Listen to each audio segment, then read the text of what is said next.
Título: O quadro clínico.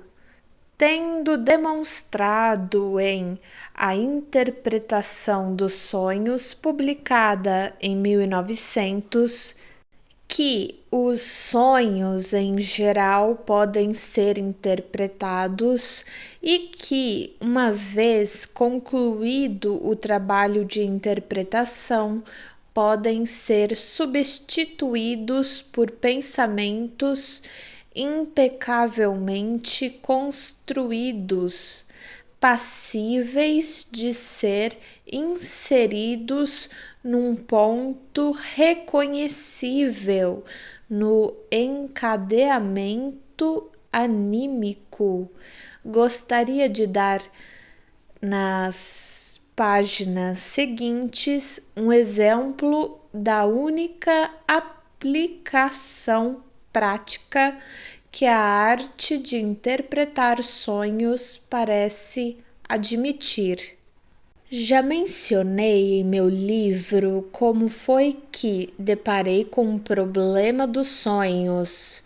Encontrei-o em meu caminho quando me empenhava em curar as psiconeuroses por meio de determinado método psicoterapêutico, pois entre os outros eventos de sua vida anímica, meus pacientes também me contavam sonhos que pareciam reclamar inserção na longa trama de relações tecidas entre um sintoma da doença e uma ideia patogênica. Nessa época, aprendi a traduzir a linguagem dos sonhos em formas de expressão de nossa própria linguagem do pensamento, compreensíveis sem maior auxílio. Esse conhecimento, posso asseverar, é imprescindível para o psicanalista, pois o sonho é um dos caminhos pelos quais pode aceder à consciência o material psíquico que, em virtude da oposição criada por seu conteúdo, foi bloqueado da consciência, recalcado e assim se tornou patogênico. O sonho é, em suma, um dos desvios por onde se pode fugir ao recalcamento, um dos principais recursos do que se conhece como modo indireto de representação no psíquico. O presente fragmento da história do tratamento de uma jovem histérica destina-se a mostrar de que forma a interpretação dos sonhos se insere no trabalho de análise. Ao mesmo tempo, dar-me-á uma primeira oportunidade de trazer a público com extensão suficiente para evitar outros mal-entendidos, parte de minhas concepções sobre os processos psíquicos e as condições orgânicas da histeria. Não mais preciso desculpar-me pela extensão, já que agora se admite que as severas exigências que a histeria faz ao médico e ao investigador só podem ser satisfeitas pelo mais dedicado aprofundamento e não por uma atitude de superioridade e desprezo. De certo, nicht Kunst und Wissenschaft allen Geduld willenden Werk sein. Se eu começasse por apresentar um relato clínico integral e acabado, isso colocaria o leitor em condições muito diferentes das do observador médico. As informações dos parentes do enfermo, travessão, nesse caso do pai da moça de 18 anos, travessão, em geral fornecem um quadro muito desfigurado do curso da doença. Na verdade, começo o tratamento solicitando que me seja narrada toda a biografia do paciente e a história de doença, mas ainda assim as informações que recebo nunca bastam para me orientar. Esse primeiro relato se compara a um rio não navegável, cujo leito é ora bloqueado por massas rochosas, ora dividido entre baixios e bancos de areia. Não posso deixar de me surpreender com a maneira como os autores conseguem apresentar relatos clínicos tão acabados e precisos dos casos de histeria. Na realidade, os pacientes são incapazes de fornecer tais relatos a seu próprio respeito. De fato, podem dar ao médico muitas informações coerentes sobre este ou aquele período de suas vidas, mas logo se segue outro período em relação ao qual suas comunicações escasseiam-se, deixando lacunas e enigmas, e, em outras ocasiões, fica-se diante de novos períodos de total obscuridade, não iluminados por uma única informação que tenha serventia. As ligações, inclusive as aparentes, são em sua maioria desconexas e a sequência dos diferentes acontecimentos é incerta. Durante o próprio relato, os pacientes corrigem repetidamente um pormenor ou uma data, talvez para retornar, depois de muita hesitação, à sua versão inicial. A incapacidade dos doentes desfazerem uma exposição ordenada de sua biografia, no que ela coincide com a história de sua doença, não é característica apenas da neurose, mas tem também grande importância teórica. Essa deficiência tem os seguintes fundamentos. Em primeiro lugar, os pacientes retêm consciente e intencionalmente parte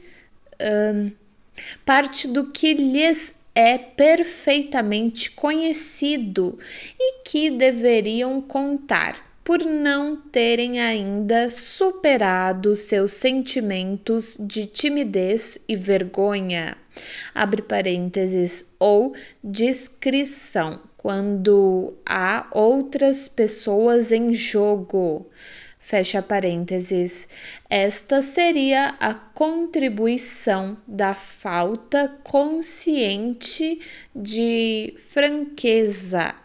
Em segundo lugar, parte do conhecimento amnésico de que o paciente dispõe em outras ocasiões não lhe ocorre enquanto ele narra sua história, sem que ele tenha nenhuma intenção de retê-la, é a contribuição da insinceridade inconsciente.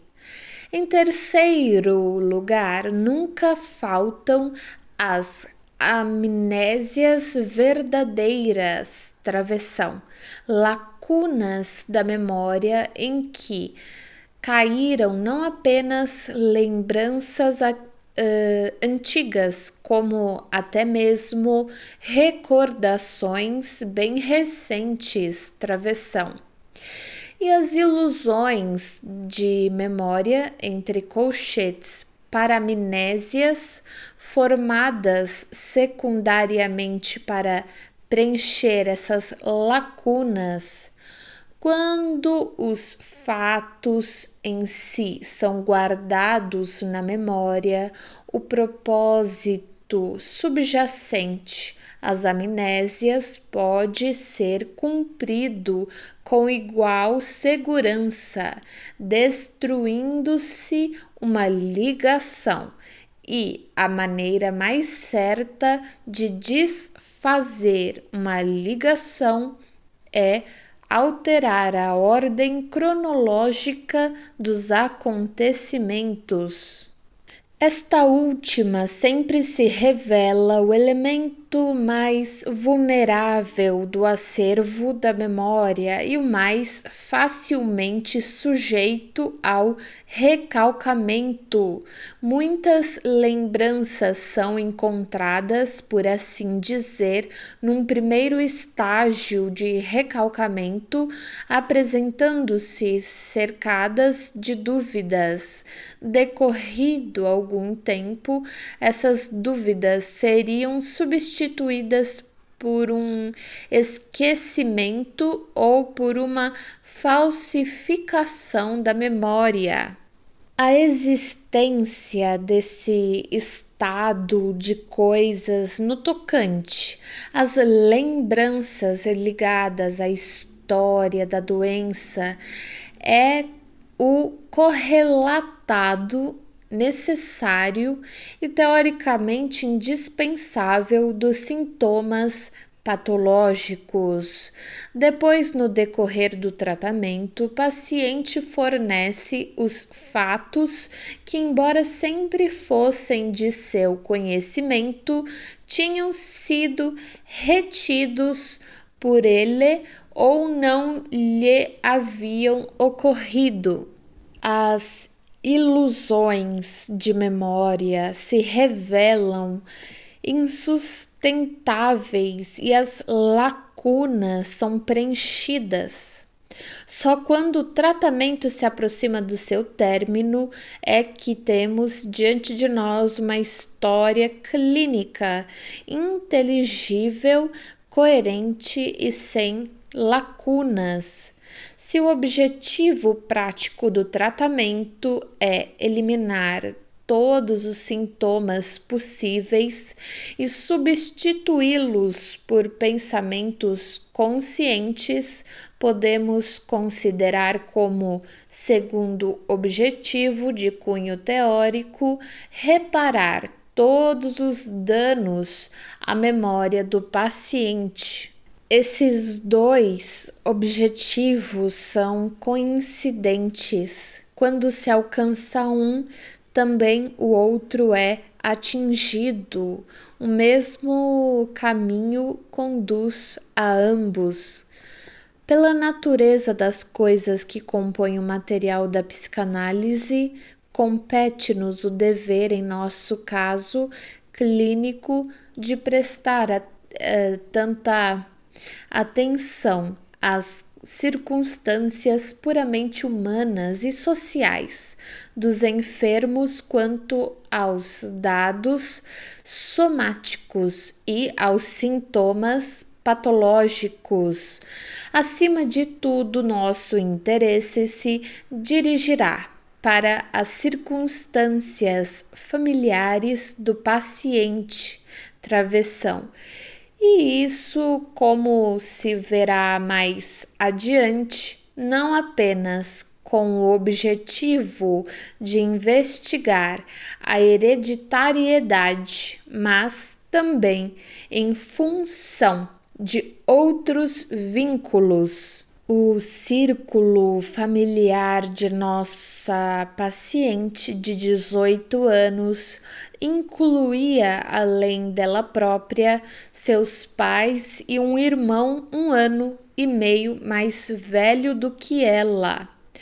O pai era a pessoa dominante desse círculo, tanto por sua inteligência e seus traços de caráter, como pelas circunstâncias de sua vida, que forneceram o suporte sobre o qual se erigiu a história infantil e patológica da paciente. Na época em que aceitei a jovem em tratamento, seu pai já beirava os 50 anos e era um homem de atividade e talento bastante incomuns. Um grande industrial com situação econômica muito cômoda. A filha era muito carinhosamente apegada a ele, e por essa razão seu senso crítico precocemente despertado escandalizava-se ainda mais com muitos dos atos peculiares do pai. Essa ternura por ele era ainda aumentada em virtude das muitas e graves doenças de que padecera o pai desde que ela contava 6 anos de idade. Nessa época, ele ficara tuberculoso e isso ocasionara a mudança da família para uma cidadezinha de clima propício, situada numa de nossas províncias do sul. Ali, a afecção pulmonar teve uma rápida melhora, mas em virtude das precauções ainda consideradas necessárias, esse lugar, que chamarei de B. continuou a ser, nos 10 anos seguintes, a residência principal, tanto dos pais quanto dos filhos. Quando o pai já estava bem de saúde, costumava-se ausentar-se temporariamente para visitar suas fábricas na época mais quente do verão. A família mudava-se para uma estação de águas nas montanhas. Quando a menina tinha cerca de 10 anos, o pai teve de submeter-se a tratamento em quarto escuro por causa de um deslocamento de retina. Em consequência desse infortúnio, sua visão ficou permanentemente reduzida. A doença mais grave ocorreu cerca de 2 anos depois. Consistiu numa crise confusional seguida de sintomas de paralisia e ligeiras perturbações psíquicas. Um amigo dele, de cujo papel ainda nos ocuparemos mais adiante, convenceu-o mal, tendo seu estado melhorado um pouco, a viajar para Viena com seu médico e consultar-se comigo. Hesitei por algum tempo sem saber se deveria supor a existência de uma